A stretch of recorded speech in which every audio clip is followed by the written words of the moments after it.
Yo, welcome to another episode of the Utility Players Podcast, episode 10, double digits. It's been a fun process recording all these episodes and hearing some good feedback from y'all. We appreciate that.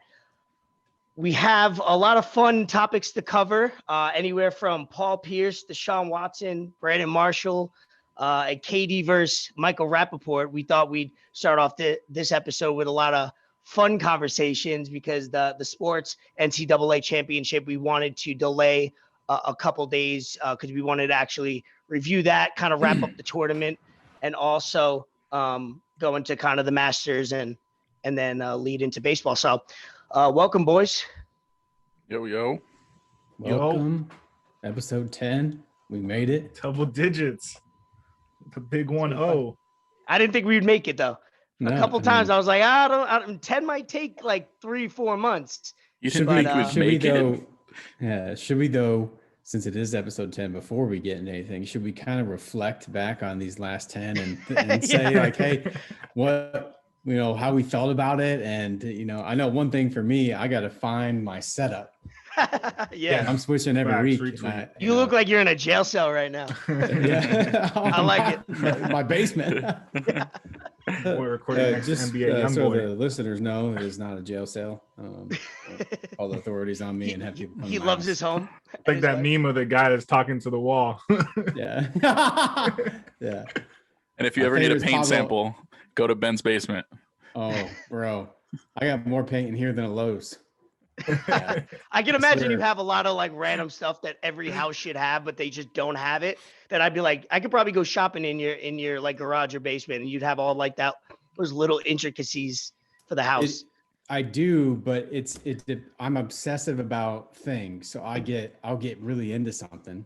So like last year, I got really into like painting and making different color shoes. And so when I get really into something, I got to get everything. So I have all my options. So I have like, that's why Nick said the other day, hey, do you have shoe paint? I have every color of shoe paint you can possibly have. I'm going to send you some white Vans and have you paint that shit. Yeah, right? Then I get bored and I get out of it and I get into something else and then I buy all that stuff. And so our storage area here is just full of random shit. You have to take a look at it. You don't have to switch up that soon when the baby comes.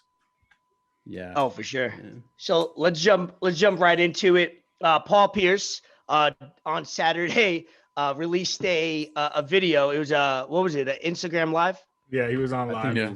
IG Live. Yeah. Living. Instagram basically trying to fire himself. The video had stripper-like women that were wearing exotic dancers, trying to say it properly, don't want to disrespect their careers. Confirmed, though? Yeah. That's what I was gonna get into. Weed smoking, alcohol, women, exotic women dancers, whatever they were performing. It just looked bad, and ESPN obviously is family owned, Disney owned, so that doesn't bode well. What did you guys think about it when you seen where Rachel Nichols at? I thought this is what he gets. This is karma. Being for a all hater. the shit. Yeah, all the shit he spoke about LeBron, always hating on D Wade. Dude, this is what happens. Yeah. The truth shall set you free. And he did it all for 316. 305 people watching. 316 people watching his Instagram story. What are you doing right now? We got more followers than he's got views on his IG Live. That's funny. Yeah, man.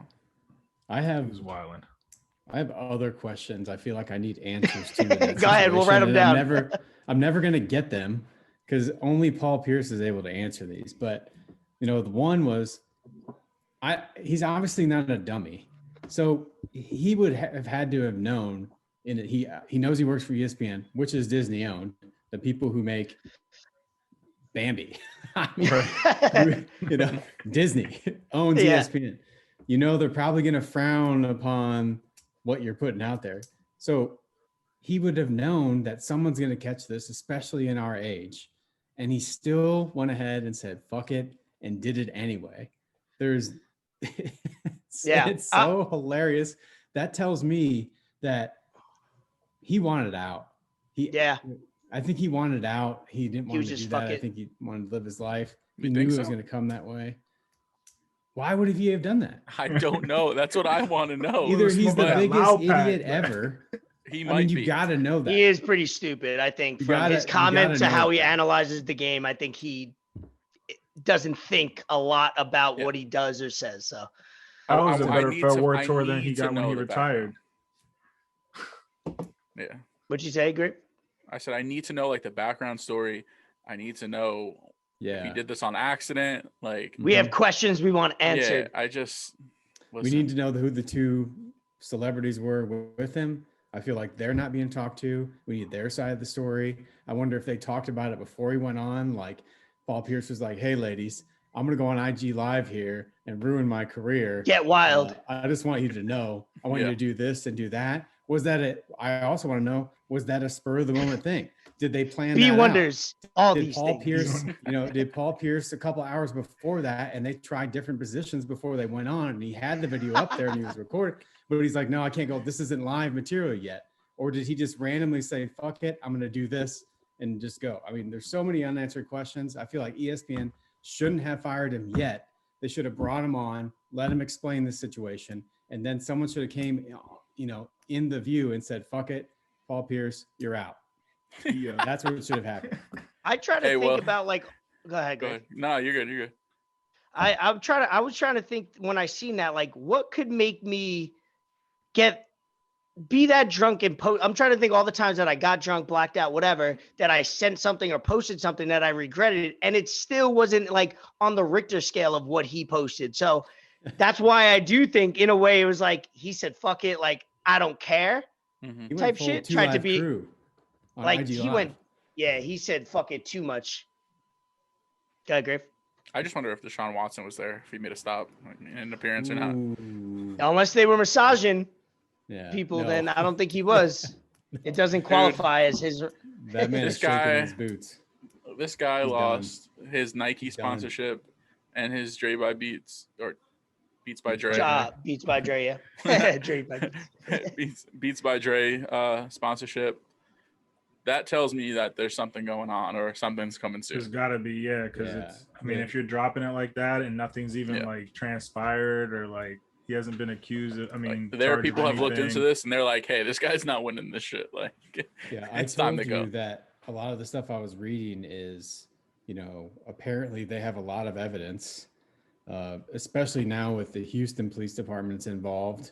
Yeah. So those aren't civil cases; those are criminal, and so Mhm. they're involved, and now they're investigating. Reading it, apparently they've been given some pretty incriminating evidence. Man, the man's. I think the NFL probably does something within a week. Yeah. Because Yeah. usually this is a domino effect. Once you start seeing, a lot of these, Nike, his endorsements. I mean, Yeah.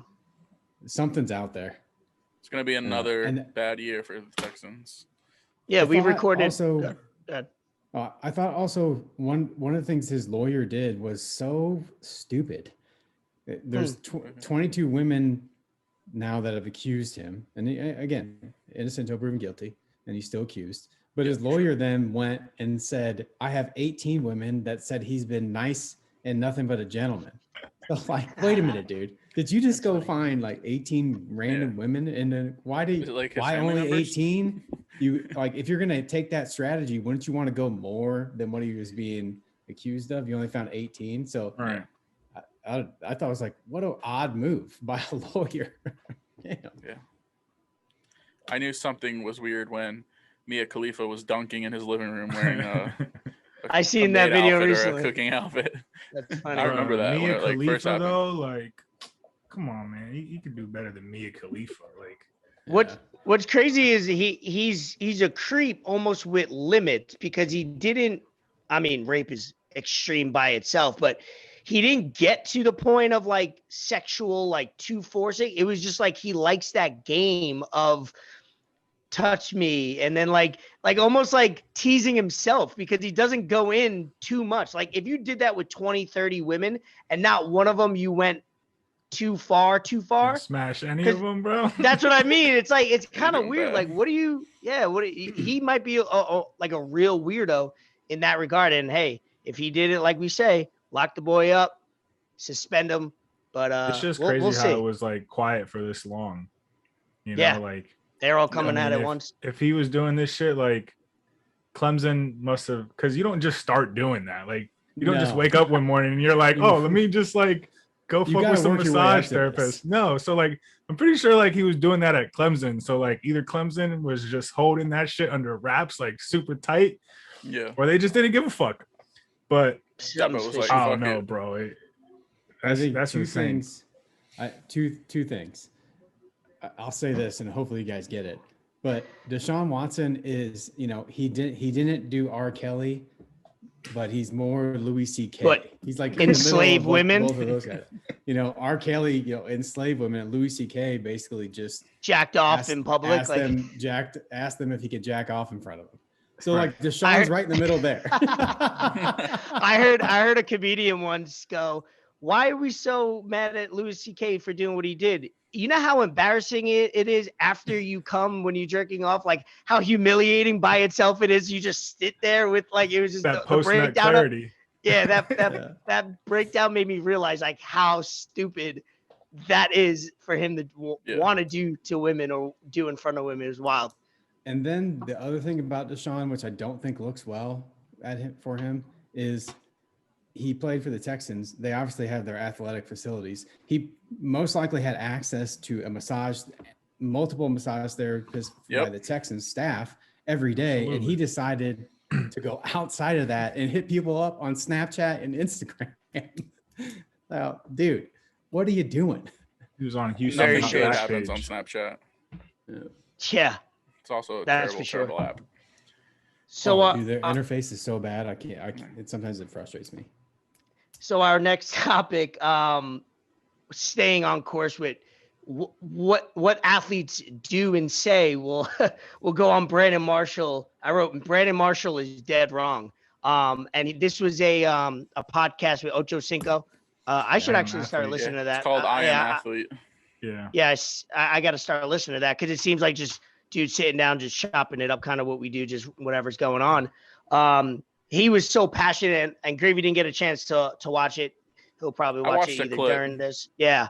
And he was just so angry. And at first I just see the like thumbnail of it. Like, what got him so hot and heavy? And then I start listening to him, I'm like, okay, he's wrong.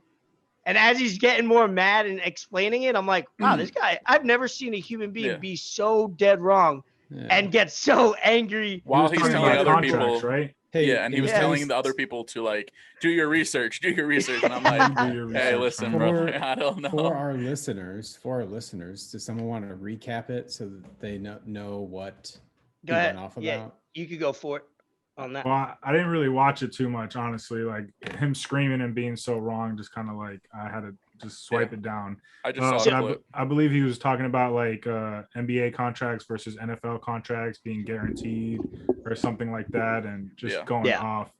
Yeah, and everyone's like, "Bro, you're wrong," and he was just so mad. He was trying to make the point of, teams could drop you at any moment like the NFL, and then he talked about the NBA, how like these guys don't have anything. I don't know what the point of the conversation. Maybe he was talking about how the league is going and whatever.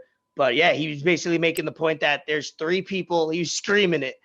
There's 3 people on the roster that have guaranteed. Everybody else, they could drop you any day. And they're like, you're wrong, bro. And he's like, and he just kept on. And I want to see. Hopefully, he had too much to sip, like Paul Pierce did before that conversation, because he might have woke up the next morning like, damn, I look like a complete idiot. Right. He, Brandon Marshall, from being a Bears fan myself, and with the years he spent on the team, that Brandon Marshall that you saw is not surprising. That is Brandon Marshall. Doesn't he have a personality disorder or something like that? It's like I can't remember what it's exactly called, but it's like bipolar. Yeah. It's like that, but it's not. It's the one where it's more extreme. Yes. You become like more isolated or like to yourself or something like that. Yeah, thought they I can read be up on more like violent. I don't know. We need a fact checker. We need a damn fact checker. Fact check it. Producer. Where's Producer, the get on stats that. guy? No, We're just gonna make up a human that's a producer and just call, real quick. I think, or I saw that Jared Dudley said that about 95% of NBA contracts are guaranteed. So in that case, he's wrong. Speaking to Ben's point, although he only played like a season or two with the Giants, I love Brandon Marshall. He was probably one of my favorite receivers when he was in the NFL. Still like him. I know he has a little performance center down in Florida. But this is Brandon Marshall. And I also think that Ocho Cinco has been killing it on that podcast. He's the GOAT, bro. Yeah, he's had some clips where he's been passionate about what he's talking about, whether it was with Cam and trying to get Cam to eat McDonald's. I seen that one. Yeah, I'm gonna he follow. Actually dropped off McDonald's that, in bro. Joey Burrow's locker today because he's in Cincinnati. So that man really eats McDonald's every day, and he's. So I think he's trying to do. I think he's trying to do a little Ocho Cinco here with getting up and yelling like that. I'll never forget like when he was in the league watching him and he was on some show and they were talking about his how he eats, and he was like he eats McDonald's 3 times a day, and they rode with him as he went to the McDonald's drive-thru and he got like 2 double cheeseburgers. I think it was Hard Knocks. What's the podcast called again? I'm I am athlete. By the way, the Brandon Marshall thing is borderline personality disorder, BPD. There you go. Yeah, I looked it up once because I always try to self-diagnose myself. Yeah, like I know. every year I'm like, damn. I act like this and sometimes feel this. What am I? Like my left toe tingles. What the fuck is that? You look at WebMD and it's like, damn, you could have gangrene. Gangrene, holy shit. Oh my God. Next thing you know, you got Fournier. I had that before. Fournier. Oh, no. No Fournier.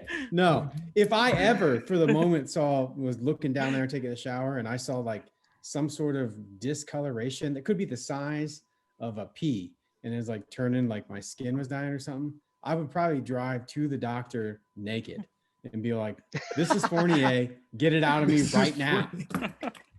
This is Fournier. That's so funny. And like, while Evan? while we could stay on mental health or people with doing the wildest shit, Michael Rapaport versus KD recently. There was a Michael Rapaport and KD had a personal conversation. These two always go at it because Rapaport will hold no punches when it comes to his words or his opinion or feeling on things. And usually he's demonstrative in his delivery. That irks a lot of people, but he is entertaining to an extent. And KD is obviously that guy on Twitter and in the media that knows guys, likes to combat, likes to go have a good back and forth. So Michael Rapaport put out a personal message or a conversation that him and KD had. KD had some profanity in there, some not words that you want to put in the light. This was kind of wild. The NBA fined him $50,000. Some people say that's too light. They should have suspended him for the words. But KD didn't really apologize. He kind of said he's sorry for it getting out. So I kind of feel him on that because a personal conversation, hey, our group chat isn't controversial, but we say some slick stuff that if you screenshot it and put it out there, it's up for your interpretation. But what did you guys hear or kind of laugh at or see about that? Rapaport's a bitch. That's all I really got to say about he that. Is. Was it confirmed that was that video fake, by the way, that I sent you guys? Somebody said he was acting. He was like crying or whatever. Yeah. Bro, I watched that shit today for the first time because I liked it on Twitter and I was like, I'm going to get back to this. Yeah. That was the weakest shit I've ever heard.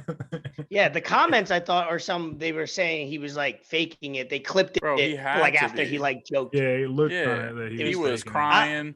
He goes to the dog park. Nobody wants to play with his dog. Wheezy. Yeah. I'm like, did you really have to say the dog's name? Like, nobody cares. Oh my God. Yeah. Go ahead, Ben. People were making fun of him. Come on, man. He's just an instigator. He's just an instigator. That's all he is. He's just upset that his acting career is garbage, like hot garbage, terrible. And he can't ever get a role again. So he's developed this character and kudos to him, fine, that he wants to be an instigator. And he does it to athletes. And that's fine if you want to do that, but don't get pissed and don't be a bitch when you say something and somebody like Kevin Durant, who probably gets sick of your mouth and you talking, says something to you. And you know why else you're a bitch? Because if you're gonna be a man, and someone like you're gonna talk shit yourself, and someone like KD reaches out to you, and you're gonna go and put it out publicly like a little bitch. KD was serious too. He said, "This almost spit in your face." He was dead serious. He's like, when I see, he's like, meet me on West 72nd, West like 16th or something like that. And he was dead serious. I guarantee KD was literally probably pacing around, be like, I'm going down there right now in case he goes down there because he's gonna whoop his ass.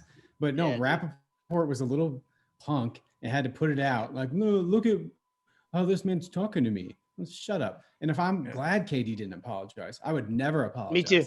And if the NBA said, I'll fine you $50,000 a week until you do, I will say, fuck you. I will never do it. And I won't pay that money either. Do something about it. Yeah. I'm going to China. I'm going spicy. No, I think that I don't think he should have apologized. I'm glad he did it. We usually don't take KD's sides in arguments, but I think Rapaport's super weak for this. Like, come on, bro. It's a private conversation. It's supposed to be private. You wouldn't like that if somebody did that to you, because I'm sure you said the most wildest shit to people. And I'm actually surprised people haven't come out with him talking just as crazy to them. For real. This is right off of everything that happened with him in Barstool. And it happened all the same, like he was claiming they were making fun of him for having herpes or something, and they put it on a shirt. Those guys put everything on a shirt. Yeah. Like, I'm pretty sure Dave Portnoy does not care about Michael Rapaport. Not at all. No. How I knew people was taking, how I knew Michael Rapaport was wrong for doing it was a lot of people that are KD haters that I know or on Twitter were taking KD's side. That let me know right away that I didn't have to think about it, because I'm like, wait, people are taking KD's side? Like, people are like, thank you, KD. Even players I see retweeting and saying, thank you for this. I was dying. I was all right, then. Do any of you understand the Rapaport side of things? As far as what? Why he's so why upset? He did it? Why he, it apparently felt threatened by KD. Because his marketing ploy or whatever he tried to do for his new podcast that just came out failed, and then nobody wants to listen to that shit. Yikes. Yeah. I don't know. KD hasn't entered the game yet, so I'm kind of upset because he's coming off the bench and it's 2 minutes into the second quarter and he's not in the game. I don't get it. Sorry, go ahead.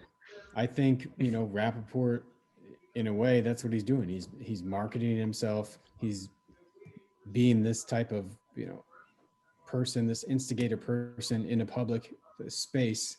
And especially in our culture, in our society as it is now, that does get people to follow and listen to what you're saying, because they're waiting for who are you going to talk crap to next? What is going to happen to you next? And that's exactly what he's doing. And the only way it stops is someone has to hit him in the mouth. For real. And he's doing it to athletes. One of these, he's going to continue to do it because that's who he is. And someday some athlete is going to see him out somewhere. I hope he does it to like some UFC fighter or something. Yeah, he's going to get popped. I could see like a video going viral soon, like within I'm not wishing for it. Like Nate Diaz. But like somebody comes out of nowhere, like goes to shake Michael Rapaport's hand, whether it's a rando, and just knocks him out like drunkenly and then walks away. I could see like me going on Twitter on a random like Sunday morning and seeing him get sucker punched. Or anybody that looks like Michael Rapaport. Man gets hit thinking he was punched. Half the white guys in New York. Sorry, guys. No, I like you, man. You're not wrong. Any other random things that I missed, kind of taking notes? Those are 4 stories that caught my eye that I wanted to cover. Anything else little that happened in the news of celebrity or weirdos DMX, out there?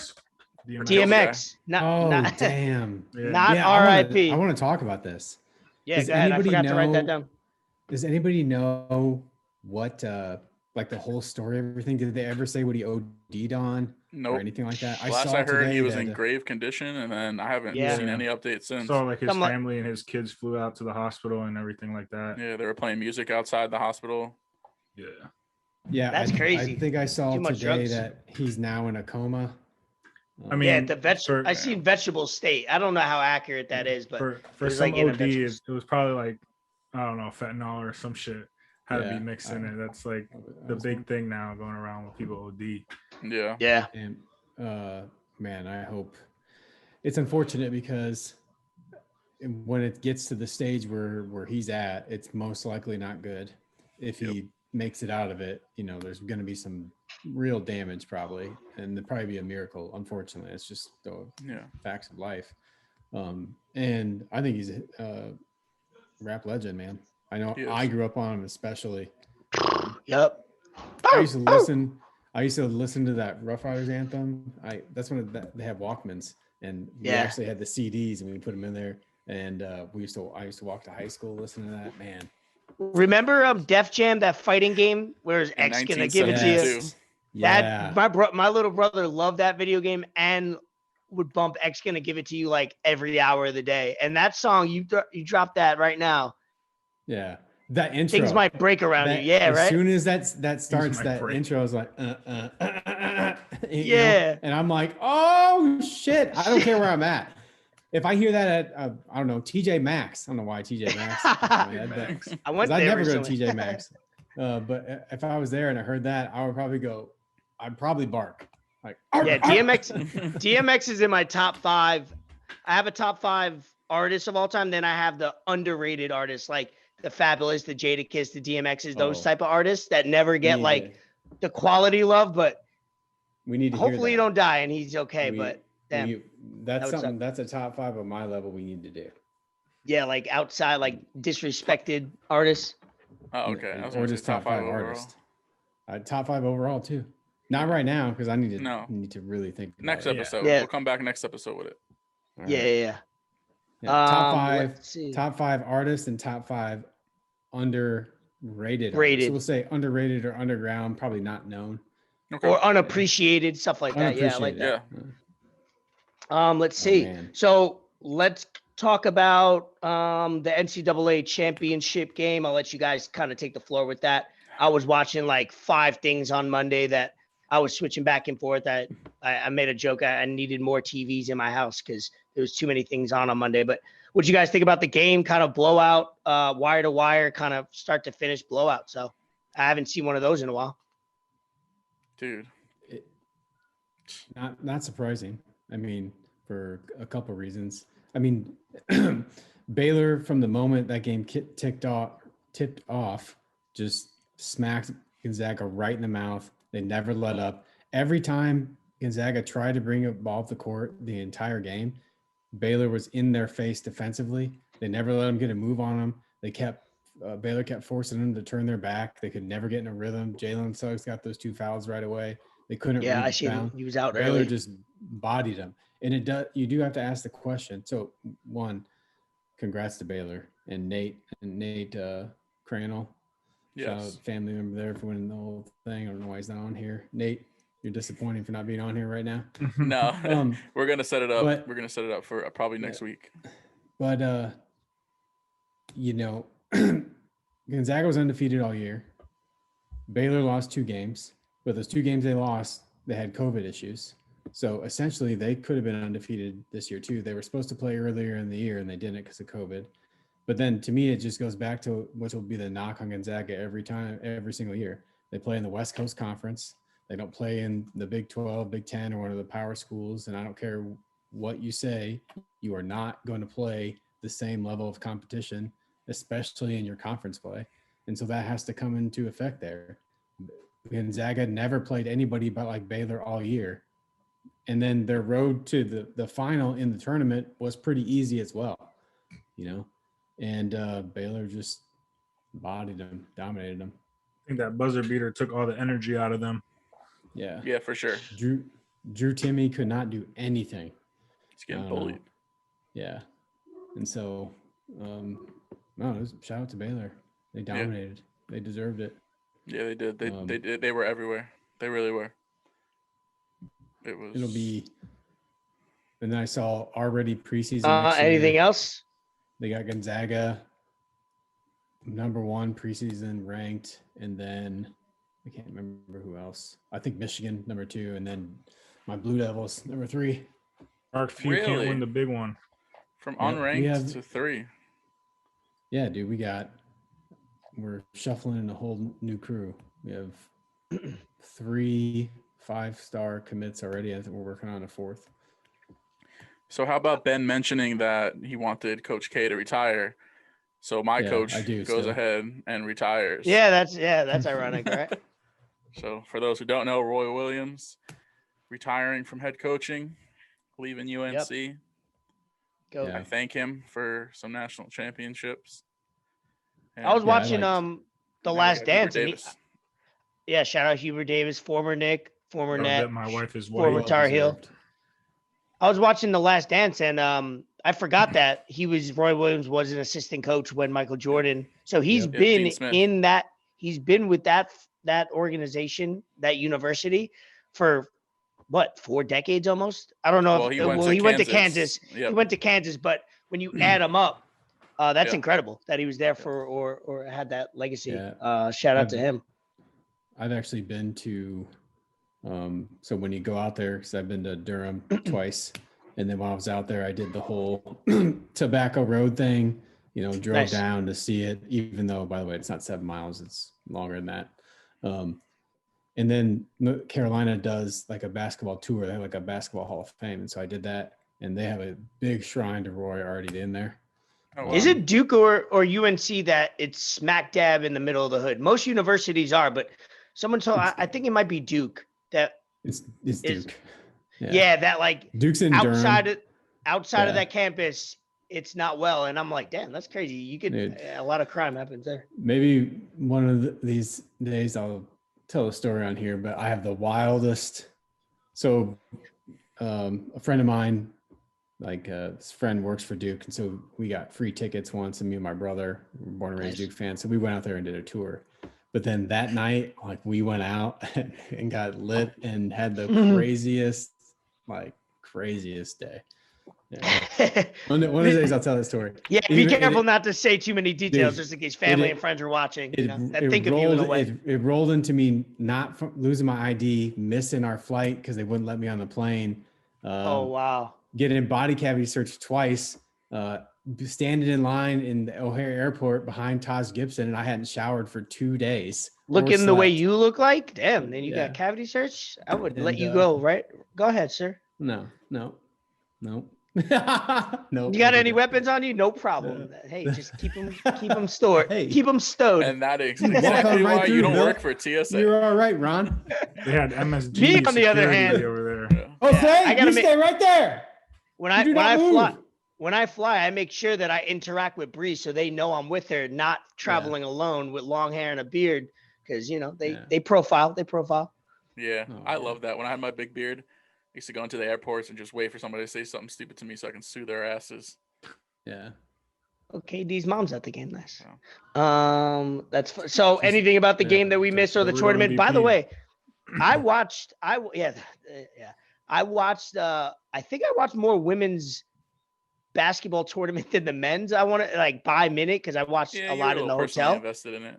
Yeah, I was, but I think I feel like I had more enjoyable moments watching it. There were some great games with the men's, but the women, I feel like for the quality of ball they play, it's not there comparably, but there were some exciting games and some the Caitlin Clark and the UConn women matchup was good.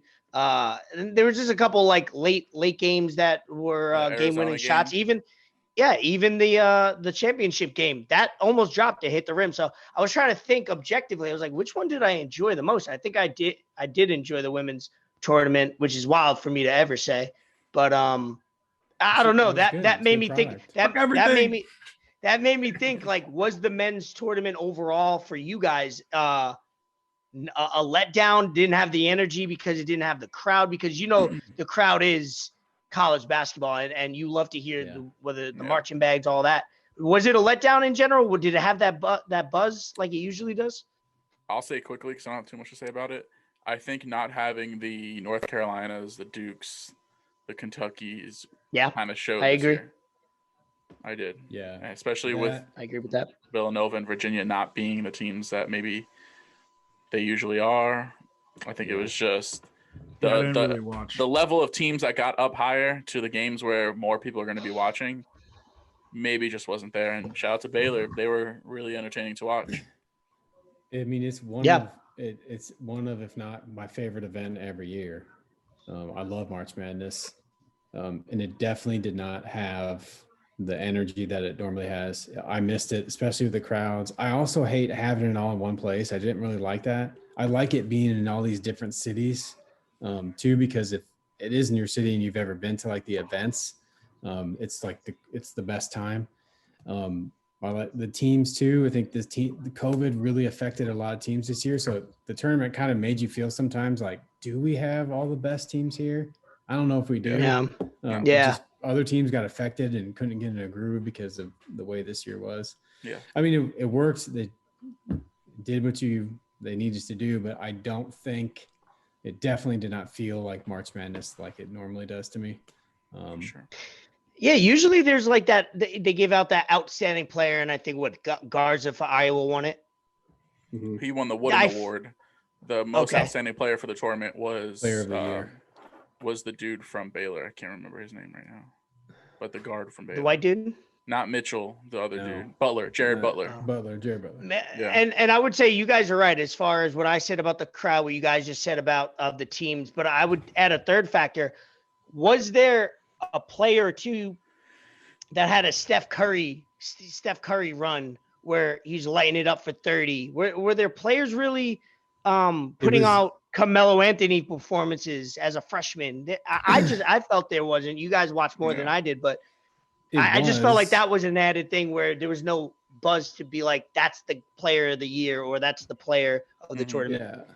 Yeah, it was to me. It was supposed to be Jalen Suggs. It was essentially Jalen Suggs too. He had that moment in the UCLA game.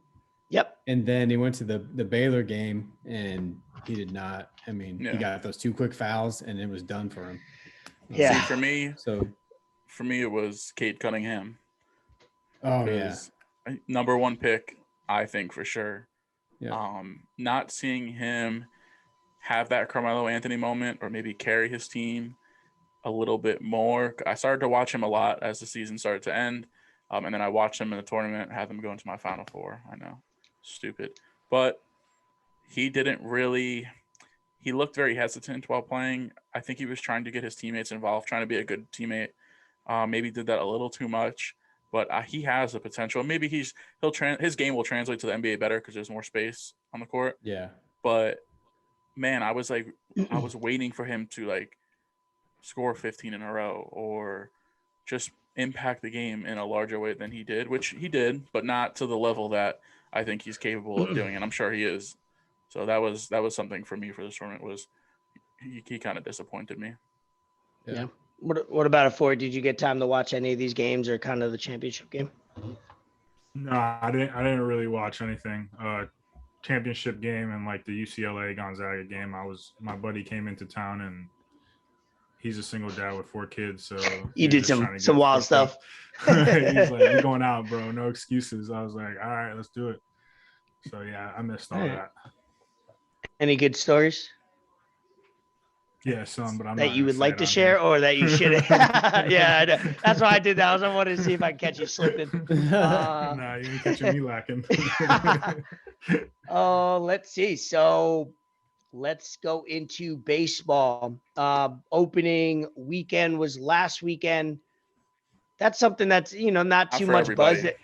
Yeah, I was going to say it has been a slow start to baseball due to, the Mets and Nationals didn't get to play their opening series. So they played for the first time yesterday or 2 days ago.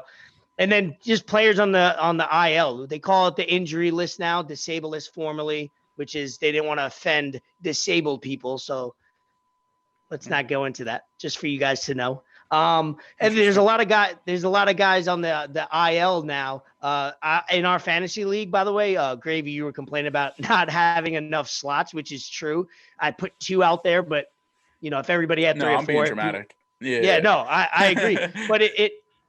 But it made me look into everybody's team, and I went through at least 5 teams, and everybody had at least 2 to 3 players on the IL. And I was like, damn, baseball just started 7 days ago, and players are injured. And it's not injuries that they were on the IL to start the season. It was game 1 through 6. These players are out for weeks at a time. And anything stick out to you guys for opening weekend or opening week so far?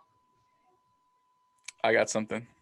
If nobody else has go ahead. Yeah, you can take the floor on this. This is your topic for the most part. Shout out Yermin Mercedes from the Chicago White Sox. That boy big. Yeah. I'm pretty sure he was playing like independent ball a few years ago. He's 30, right? He's a 30-year-old. Yeah, he's not a 21-year-old rookie by no means necessary. No. Whatever. Anyways, dude started off his career going 8 for 8. Mm-hmm.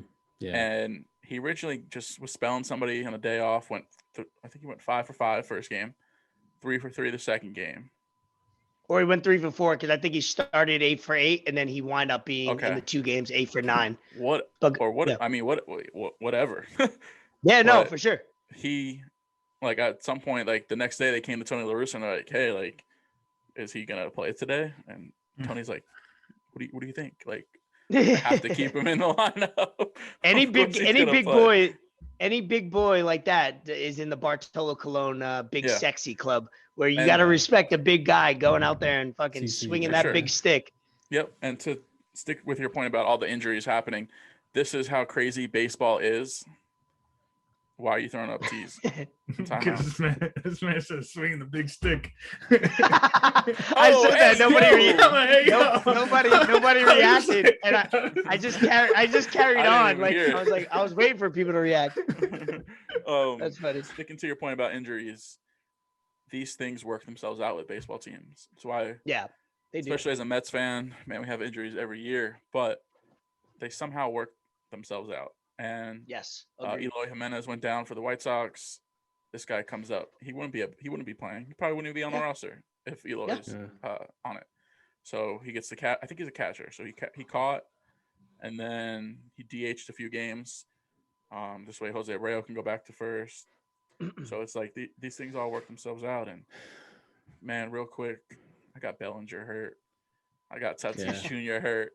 I got you drafted 2 shortstops in your first like 4 or 5 picks, and I was like, damn, that sucks. But hey, at the end of the day, you could use your utility spot. Both got hurt. And they both got hurt. And I was like, oh my God, worst case scenario. Because if one got hurt, if you're like, oh, thank God I drafted another shortstop, but you couldn't even do that. Yeah, I dropped and picked up like 8 guys today. I was like, fuck it. My advice is just keep paying attention as much as you can to I watch baseball. Roster moves. That's what I mean. And you'll be fine. I'm telling you, the people that suck in fantasy baseball are people that check it, like go 24 hours without checking their shit. And that could be like the difference in a lot of shit. Yeah. You think Ben, Chicago Cubs fan? Yeah, they can't hit worth anything at all. Man, it's going to be a rough year. Pay Anthony Rizzo so he stays on the team, by the way. Yes. I'm just glad to have baseball back, and I'm glad to have fans in the stands. Yes, sir. I don't care what anybody says. It feels Texas Rangers had their full capacity the other day. Just want to throw that out there. It feels so good to hear and see that. Because baseball fans, depending on where you're at, like the Yankees or whatever, you'll hear certain chants, and it just feels so good to hear that. I don't think anything really like shocking happened over the weekend. No. I do think, though, we should talk about the whole I know we talked about it not on the show, but pitchers getting pulled after 5 innings or 6 innings, starters. The pitch it. Yeah, I mean, I think we should talk about it because I get me fired up. That's what we wanted to do. I'm with Ray there too a bit because I grew up in the era. I mean, it's so rare in today's baseball to see a pitcher go 8. Yeah. Go 8. Yeah.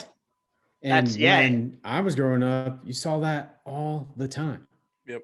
And so sometimes I miss that emphasis of a pitcher coming in and, like Garrett Cole, and just dominating and letting him go into that 8th, just because those innings in there where it could get a little dicey, that 7th, that late 6th there. That's when I think you see pitching at its best, because you see them those battles and them trying to battle. The game slows down and you're just every pitch matters. I love that, bro. Time. I get the whole trying to manage pitch counts and to try to prevent injuries, and it's a long season, and I get that. I don't know, maybe I just didn't recognize it, as growing up, but it just feels like sometimes they're too cautious at times with their pitchers and pulling them at times, and it's got to be frustrating. Agreed. I mean, Garrett Cole in that I think it was game 1 there. He's got to be. Like, hey, Garrett Cole would go 10 innings if you let him. That's how a lot of these guys would. I feel like. Yeah. Right, and they've had all spring training to get warmed up, and even before that, when they get into some sort of camp, by the time April comes around, you should be ready to me. I'm like, I need you. If you're my starter, I need you to go 7 at least. So when I was in, just to relay that before Gravy, you expand on yours, but I've been in sales for 8-9 years, and when doing sales is like an everyday, every hour job. You have to be on point like an athlete, similarly mental. And you get people showing up to the office and they're not ready because they didn't have their coffee or their food yet. And you got to get ready before you show up, because once you get to the office or where you're going to make sales or whatever, it's game time. I relate that to spring. You're already behind. And I relate, like you just said, spring training to regular season. What did you just do all spring training? Why are you still ramping up after 30 days of being in Tampa for the Yankees? Why is it extended? And I get it. There are circumstances that a guy's coming off an injury. You want to work him back. He had. What are they doing in the offseason? What are they doing in spring training? Garrett Cole didn't, and I'm only speaking for the guy that I watch every single day. Garrett Cole not coming off an injury, not coming off a season where he threw 250 innings because they went deep in the playoffs and had a full season. He pitched 12 games last year. He's pitched 13 games in 2.5 years. Fresh. Yeah. What? So that's what I mean. So isn't he also a fastball dominant pitcher? Yeah, the guy is the most efficient pitcher in the league. He doesn't throw wasted pitches. He is around the strike zone all the time. So that's what I don't get. But hey, whatever. Like if I'm buying a ticket to a game and I know I'm like, oh, I'm gonna get one. Garrett Cole's gonna pitch. Like I'm going to that game in my head expecting I want to see this dude go 8. Yeah. I don't know. We'll see as the season goes. Yeah, that kind of brings me back to rest in peace, Jose Fernandez. But they would not let that man pitch a full game, for nobody, bro. He could have a no-hitter going into 9th and they would take him out. And I was like, yo, let this kid fucking pitch, man. You could see it. He was always mad they would take him out. He'd have a one-hitter going into the 9th inning, and it's like, all right, see ya. Don't you think that then kind of hurts Jose Fernandez's pitching psyche? Because he's going into every game knowing he's not preparing to go the distance or close this game out. He knows they're going to freaking pull him at 7. It doesn't matter what he's doing. So he might be doing a little extra in the 6th that might cause an injury, meaning this is my last inning. So knowing it might be your last every time you go out there after the 5th it's got to be mental and physical for you. And you can expand more on that, Gravy, as far as I'm surprised you haven't mentioned the Mets, to be honest, but oh, trust me, I will. I'm surprised. It's been 10 minutes and I'm like, we have been Mets cursed since Doc Gooden. Thank God for Jacob deGrom. Yeah.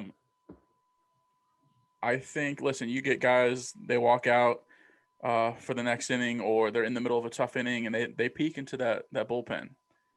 And if they see somebody warming up or they see some guys moving around, it's going to happen. They're going to put a little extra effort in. They're going to maybe injure themselves or do something so that the other team scores, whatever the case may be. But this comes to managers, front offices protecting their assets. This is what baseball has turned into, whether it's draft picks, whether it's prospects. How many prospects in trades and big trades work out? None. Yeah, that's why you do trades that prospects are involved, because it's the percentage is 10 to 20% that they'll even make it. I'll even ask you this. Do you know who Fernando Tatis was traded for? No. I've looked this up before, so I have an idea, but go ahead. I'm pretty sure it was James Shields. Yes, it was. Yikes. It was. At the end of his career too, where it was after 8 years in Tampa and 1 year in Chicago or something like that. Dude, it was, yes. It's all about protecting assets. And, in the Marlins case, look at them. Obviously, Jose Fernandez passed away. That sets a franchise back 5 to 7 years. Yeah, it did set them back. That was a Cy Young winner. More assets to happen. And now they'll protect these assets, because if that happens again, they'll now be prepared for that. If you believe in your asset that you're investing in, then you should know and understand that your asset takes care of itself, right? Your asset, hope so. Based on what it is, just continues to show its value and increase in its value, because you paid a premium for that asset. I get what you're saying. I just think it's a little too much baby. There's fear. There's too much fear. Absolutely. No, that's what it is. It's fear. And that's why they need to protect those assets, because they're going to lose their job, or they have a short leash, or the owner's an asshole. Like that so then how do you fix the problem? It's a baseball culture problem. How do you fix the problem? That's what it's, but it's getting like that in every sport. It is. The Dolphins have 77 picks the next 3 years. Yeah. Half of those guys won't make the roster.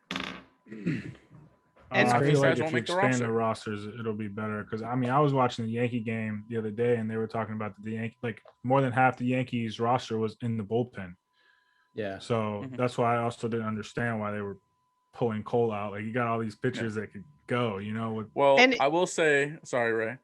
We had a little. It wasn't really a little back and forth. I didn't really respond, but one of Ray's buddies was reaching out. And I'm like, I don't want to be mean, but listen, if we're sitting down and having a baseball discussion, there are not many people that I know that can outduel me in a baseball conversation. Maybe other sports, that's fine. You're not. I feel like in baseball, I could have a real good conversation. I feel the same. So, Gravy. With guys coming out now, you have to take things into consideration here. One, they had the COVID shortened season last year. So their arms, it's just everything is thrown off. Their body, they're like creatures of habit, pitchers. So they put their bodies on schedule for a 162 game season. Then they don't play for 4 months. Then they play 60 games. So now they have to get their body back to what it was a year and a half prior. So you have the COVID guidelines, you have what you can do, what you can't do. Now, this is going to be a long season, and that's why it's a 26-man roster. That's why you see more pitchers on the roster than position players, because the team that manages their pitching the best is going to be the team that wins the World Series. I get that, and what I was going to say, I completely get that side, but I'm definitely on the more side of what Ben agrees me with. Is if you look at all the all-star starting pitchers for the last 5 to 10 years, isn't it almost inevitable that they had Tommy John surgery at one point of their career? Absolutely. Or had X, Y, and Z? So, and these are, I'm saying the last 5-10 years, because that's when it's been kind of the new era of making sure you don't go past 100 pitches, 200 innings, stuff like that. So they're getting hurt or having Tommy John surgery with all these precautions. So it lets me know right away it's about protecting the nut. Yeah. That's what she said. Protecting the nut.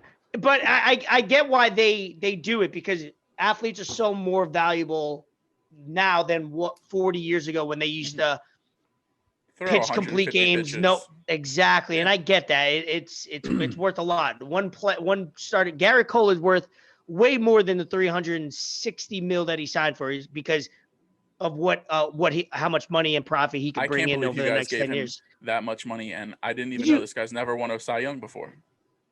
I don't think it matters. I think if you package and present, that was one. I agree with the Garrett Cole signing way more than I did with the CC at the time. I'm telling you, this guy. Oh, no way. I'd give CC $400 million right now. 30 years old. He is not only passionate about the Yankees as a fan growing up, but it's hard to not be a New Yorker and have that New York grit. And I would think he's from New York. His dad is, I think, from upstate New York. That's how I become a fan. But he has that intensity when he pitches. And I've only seen him in 13 starts, or about 15 if you include the postseason. But he wants to win.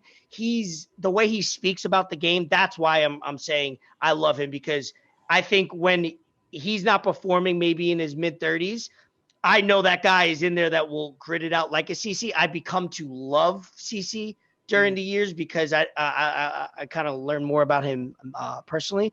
But he has that grit and that intensity to win like CC did every single day. So I know you don't see it based on hasn't won a Cy Young, hasn't done much as a individual player and on his teams, but I like what he brings to our organization. You could pencil him in, and he's going to pitch every single time and try to get you 21 outs, because that's all he's allowed to get nowadays.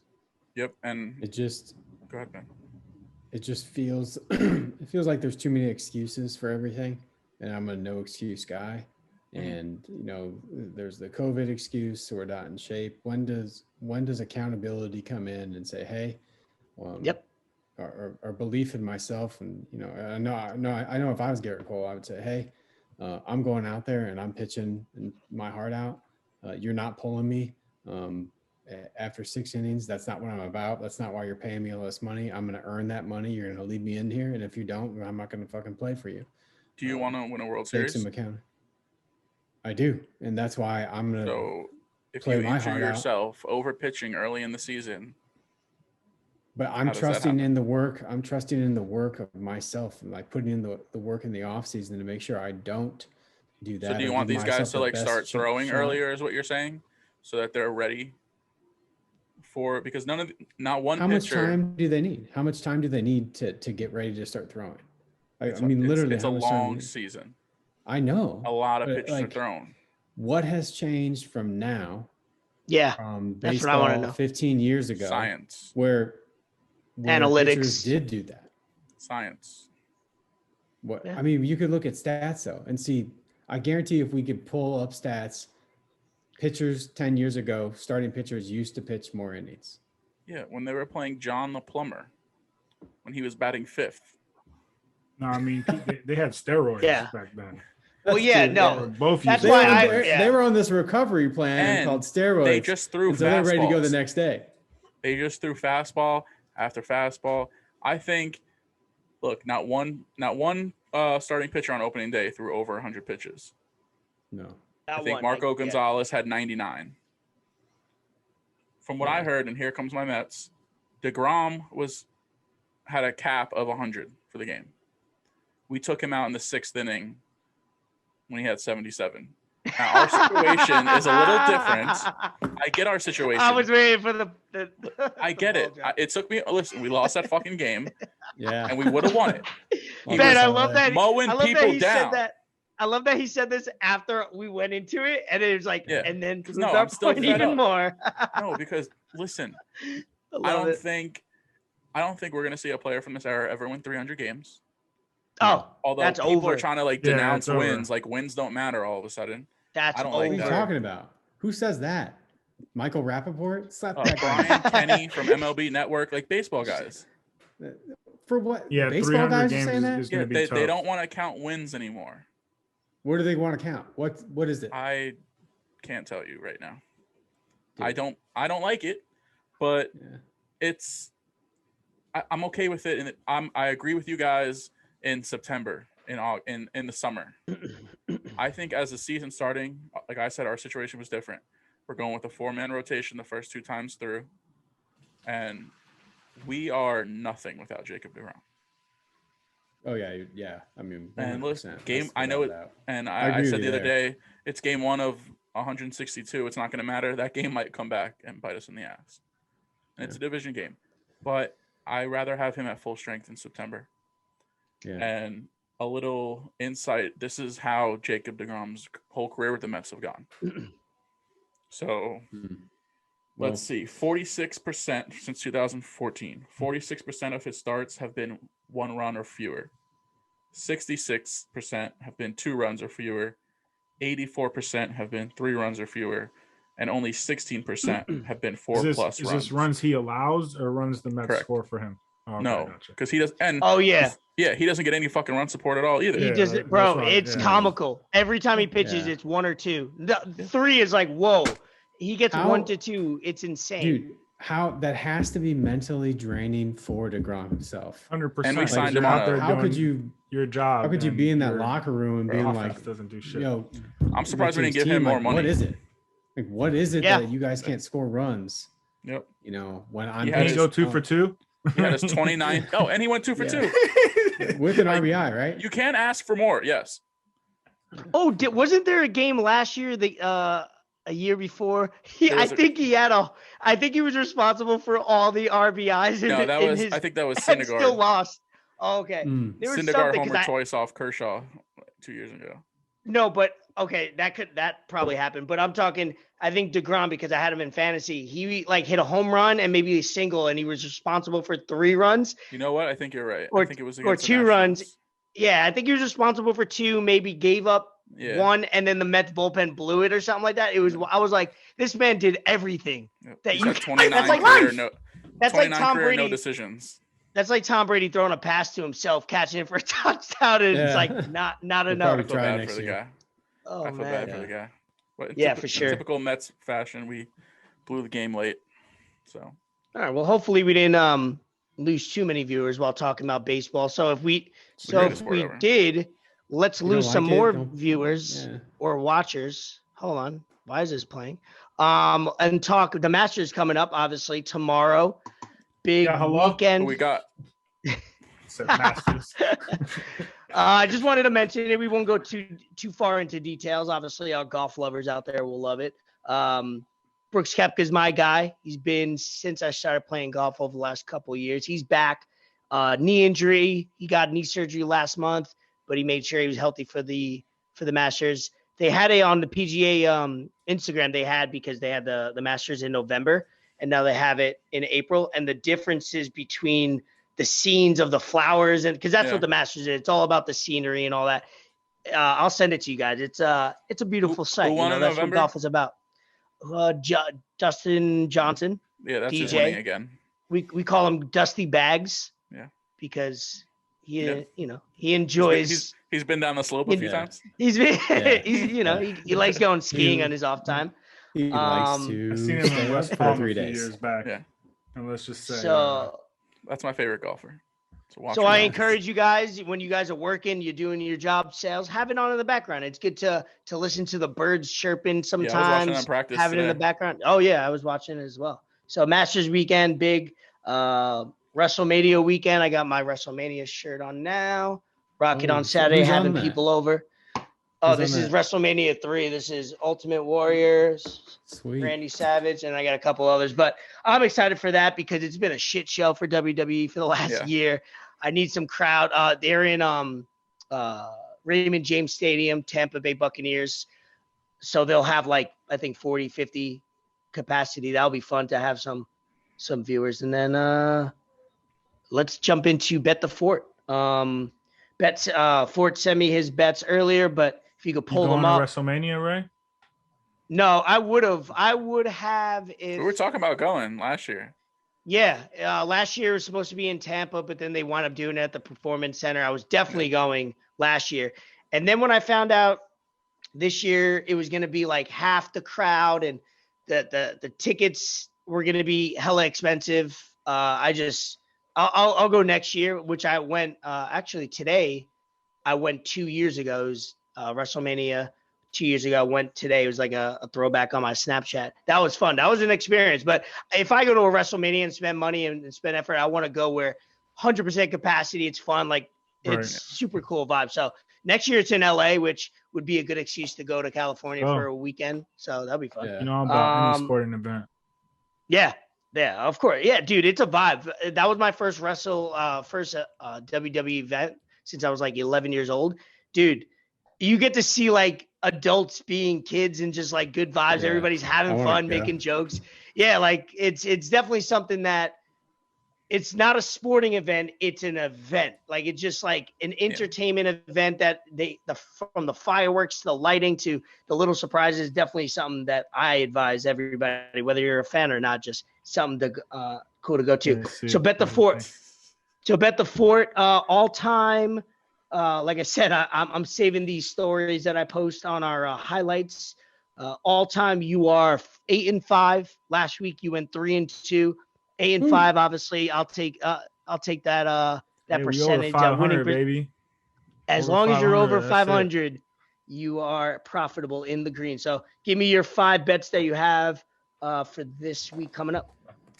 Yeah, so we got a little bit more baseball action. Still going basketball. I'm waiting for UFC 261. I'll be in the building. We'll probably be going live on the IG page. Masvidal saw the story. I'm blowing up his DMs. Ooh, yes, friend of the pod. He viewed our story. That was pretty dope. This man was eating McDonald's last night at like after midnight, and it's 3 weeks before a fight. I don't know what he's got going on. He's insane. Living his life as he should. As he should, exactly. He might be trying to get a sponsorship from Mickey D's, chase the bag. He's on that Ocho Cinco nutrition plan. Yeah, exactly. Exactly. We want to do baseball or we want to do basketball first? Let's do baseball. We're doing series, by the way, from moving forward, guys. I put it up where he's going to do series winners, basically best out of 3, best out of 4. Sometimes there will be a push if obviously best out of 4 goes 2-2. So baseball series just to make it so it's not because there's so many fucking games. So give it to us. Well, I'll give it to you. So we got hey. We got the Reds over the D-backs. Reds have started playing pretty good baseball. Really great fire baseball right now. It's fire right now. Shout out Nick Castellanos. Yeah, not my childhood Reds, except like with Ken Griffey, but I mean he didn't play that much. And taking Padres over Rangers, even though Tatis had that nasty injury, I still think they got enough firepower to beat the Rangers in that series. So hope he comes back soon. Baseball needs that, man. Please. Okay. My fantasy team needs it. Yeah, please. And then for basketball, I got the Jazz over the Blazers. Okay. Yeah. I don't know. The Blazers, they're on and off. They ride up Lillard, You went with them last time and they didn't perform last week for you. So now you're flipping on them real quick. I know Lillard's probably going to go off for 50 again. Yeah, probably. Taking the Suns over the Clippers, even though I like that Boogie pickup. They need a big man. I wish the Heat would have got him, but for whatever reason, we don't believe in, like Zoe said, we don't believe in. You guys got Dwayne Dedman. Exactly, dead He'd be man. solid. Like, I don't even know. And then I'm only taking the Bucks over the Mavericks because Grady said I never take the Bucks. So I'm gonna take the Bucks over Dallas. You're gonna lose it. I probably will just because.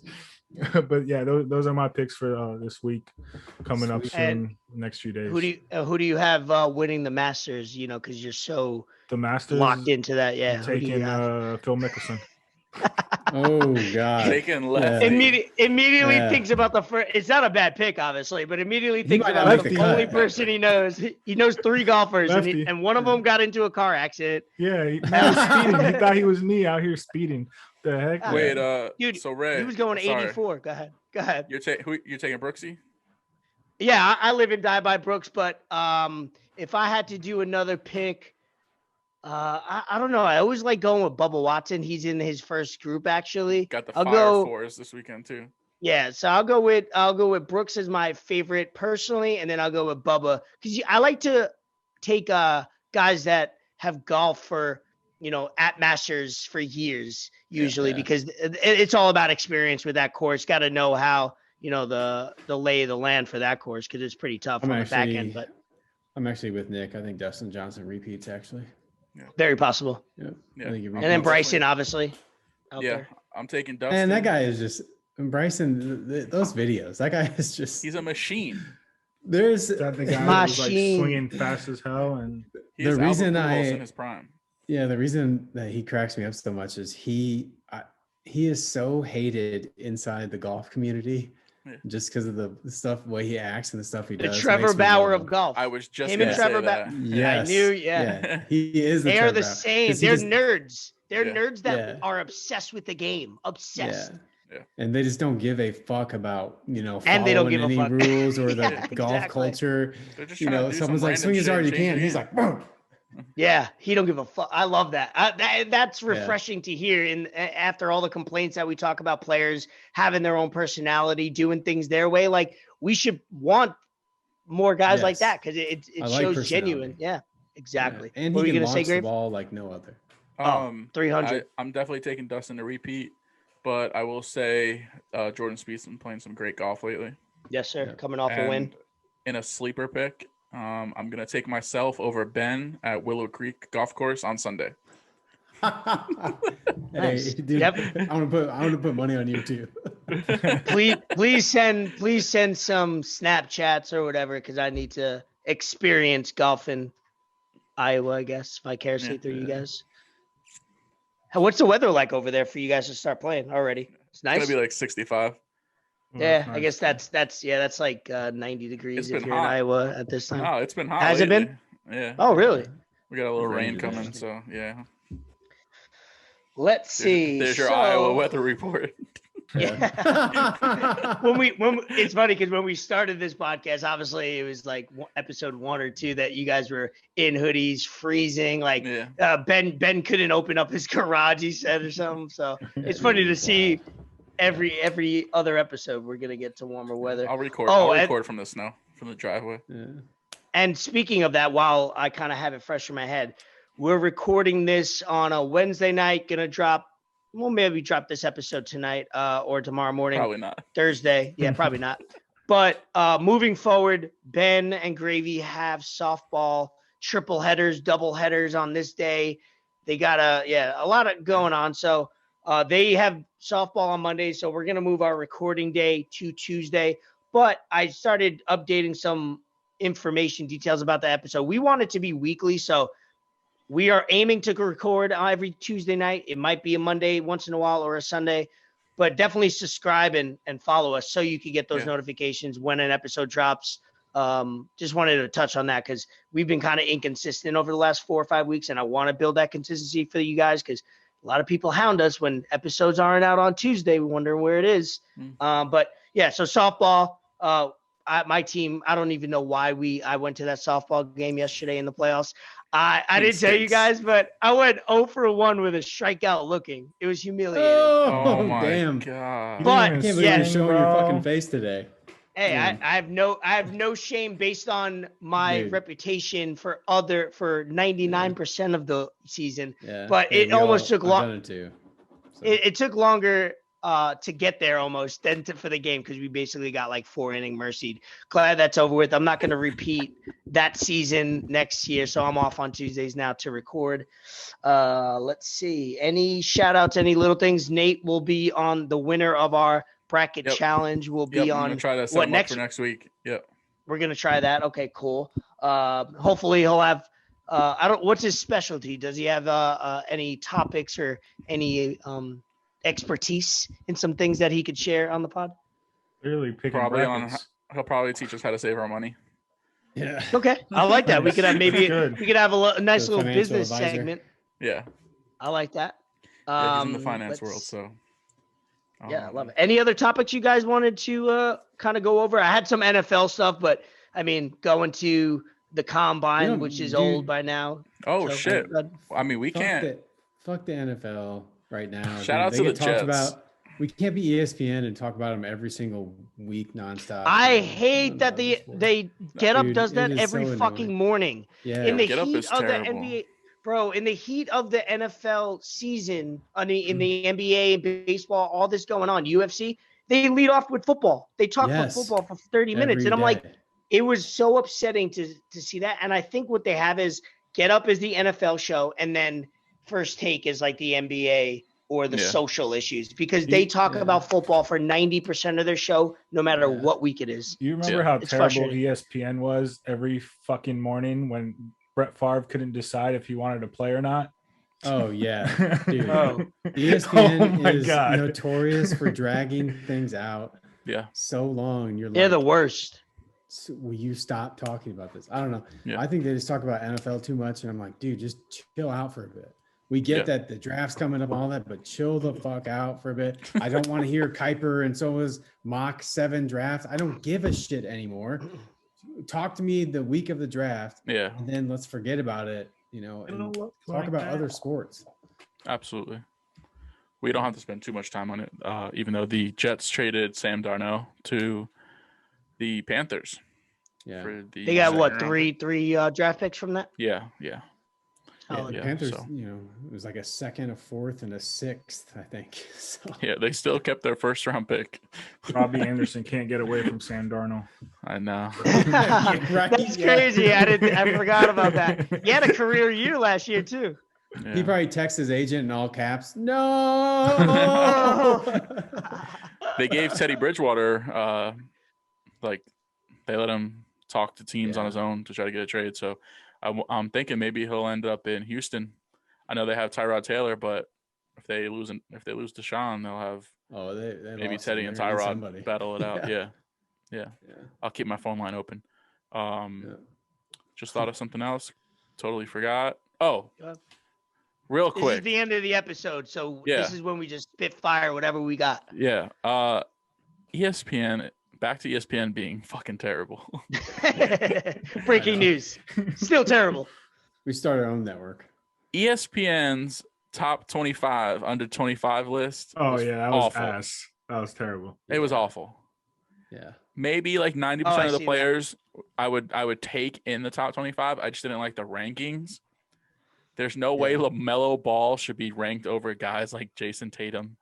Or Bam Adebayo. And Donovan Mitchell. I seen Bam was like 8 out of 10. Yeah, Bam was like 9 over Zion. Devin Booker gets disrespected all the time. He's becoming the new Bradley Beal. Yeah. I mean, I love LaMelo Ball, but I mean, he's a rookie. Like, he just got hurt. ESPN was tweeting out Fortnite clips because LeBron and LaMelo are hurt. They got nothing else to talk about. It's despicable, So LaMelo at 3 was kind of like a slap in the face to all those other players that have played in the playoffs and been doing their But that's what ESPN does. When they make lists or something like that, I feel like they sit in a room, the executives, they have the original, like the experts probably do a list. Then the executives come in and go, nope, not controversial enough. Let's move him up. Let's move him. Like, I feel like they just, every list they come out with, every debate, I feel like they literally are trolling us to talk about it because that gets more views. Being stupid and inaccurate about things are more eyeballs and viewers on Twitter and everything than having a precise list. Go ahead. But here's the thing. All 4 of us watch it still every fucking day. Every fucking day. I don't got cable. Yeah, no, that's true. I'm loyal. I just log into other people's shit. I'm loyal to ESPN, that's for sure. No, dude, it's baseball season. My TV is on MLB Network from the minute I wake up to the minute I go to sleep.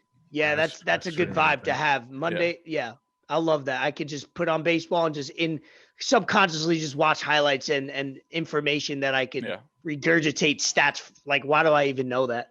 Any other shout outs from you guys? Because I'm going to probably go down the list of shout outs from people who DM'd us or tried to talk shit to us. Anything on your guys' end? No, sir. I got nothing. Except my brother said we should be taking vitamins every day, every male. Oh, yeah. Do that. I do take Fort vitamins David. every day. Yeah. I take vitamins every single day. Let's see. Oh, Brian Maida gave me some shit because he mentioned in a DM a few weeks back about how Golden State should have traded Wiseman to the Timberwolves. Hold on. But then he sent me a screenshot or a quote from a podcast or something he listened to that explained more details and other people had his back. So I told him I'd apologize to him. He listens every single week. So I'll say I'm sorry, even if the details. Can you tell us what you're apologizing for? I'm apologizing. I'm trying to do like a KD apology, where it's like I'm apologizing for it got out. Oh, Gotcha. No, I'm apologizing because I gave him shit. I told him to fuck off during the episode. That warrants an apology. That's what. Because I read it to you guys and you guys didn't have any reaction. You guys were like, "Oh, I didn't hear that," and I was like, "Well, I think he's just fucking with us. So if he is, he should go fuck himself." And I told him that, and he was like, "Oh, see, other people think this is a good idea." So I was like, "All right, that's fine." Let's see what else. Maybe you should tell everyone who was top 5 in the bracket challenge. Ooh, top 5. Yeah, I posted that. Let's go back to that. What was it? So number 5 was... I think it was Robbie.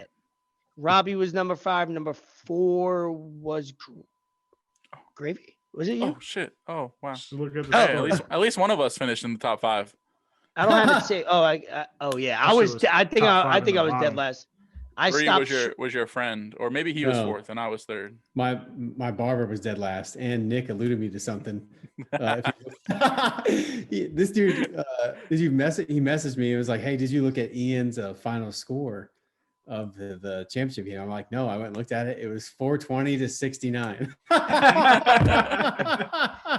So I just hilarious. That's funny. But I just pulled it up. If you know Ian, that is an Ian score. Yeah. Shout out, nice guy. Robbie got 5, Gravy got 4, Emily got tied for 2nd. Brian, who I just apologized for his take, got 2nd. So he gets a little bit more credibility with the podcast. He knows what he's doing there. And then your boy Nate got 1st place, and we'll have him on the hopefully next episode, talk some stuff. I just tried to talk shit to me personally about Real Madrid getting scraped by Liverpool, and the opposite happened. What games were today? Any good soccer games today? I know PSG played. I just care about City, so we won the other day. The Clasico's this weekend, isn't it? Yeah, they Real just they got Sergio Ramos out, and they have the championship game, Champions League, Clasico, and then another Champions game. They're fucked with their schedule. But I think that's it for shout outs. If you guys have nothing to add, we're going to try to record episode 11 next week on a Monday, because it will be our last Monday that we're able to record. We'll get that out for Tuesday. We'll try to get this episode 10 out to you guys ASAP. That's basically it. Have a good day. Have a good evening. Peace. Deuces. Peace. Gang, gang.